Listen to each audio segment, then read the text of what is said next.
بسم اللہ الرحمن الرحیم۔ بھیڑ ہمیشہ اس راستے پر چلتی ہے جو راستہ آسان لگتا ہے، لیکن اس کا یہ مطلب نہیں کہ بھیڑ ہمیشہ صحیح راستے پر چلتی ہے۔ اپنے راستے خود چنیے، کیونکہ آپ کو آپ سے بہتر کوئی نہیں جانتا۔ صبر۔ پوچھا گیا صبر کسے کہتے ہیں؟ جواب ملا، جب تمہاری آنکھیں آنسوؤں سے نم ہوں مگر تمہاری زبان پر شکوہ نہ ہو، اور دل اس بات کی گواہی دے رہا ہو کہ اللہ جو کرتا ہے بہتر ہی کرتا ہے۔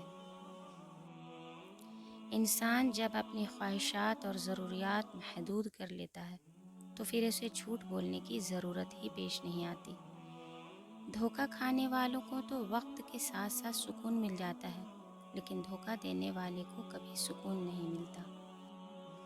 کیا فرق پڑتا ہے کہ ہمارے پاس کتنا حسن ہے، کتنی دولت ہے، کتنے لاکھ، کتنے کروڑ، کتنے گھر، کتنی گاڑیاں؟ کھانی تو بس روٹیاں ہیں، جینی تو بس ایک زندگی ہے۔ فرق تو بس یہ پڑتا ہے کہ ہم نے کتنے پل خوشی سے بتائے ہیں اور کتنے لوگ ہماری وجہ سے خوشی سے جیے ہیں۔ لوگوں کی باتیں پتھروں کی طرح ہیں، ان کو پیٹھ پر لاد لوگے تو یہ پیٹھ ٹوٹ جائے گی۔ ان کو اپنے قدموں تلے ایک پل بنا لو تو ان پر چڑھ کر بلند ہوتے جاؤ گے۔ انسان جب اندر سے ٹوٹ جائے تو کسی بھی ماحول سے خوش نہیں ہوتا، چاہے آس پاس بہت محبت اور احساس کرنے والے لوگ ہی کیوں نہ ہوں۔ چڑیاں ہوتی ہیں بیٹیاں، مگر پر نہیں ہوتے۔ بیٹیوں کے مائکے بھی ہوتے ہیں، سسرال بھی ہوتے ہیں، مگر گھر نہیں ہوتے۔ بیٹیوں کے مائکا کہتا ہے بیٹی تو پر آئی ہے، سسرال کہتا ہے پرائے گھر سے آئی ہے۔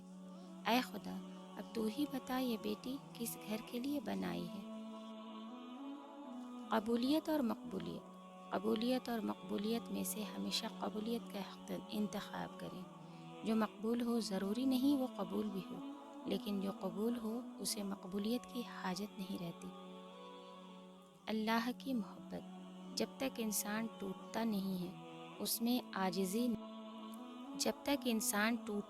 ہے اس میں عاجزی نہیں آتی ہے۔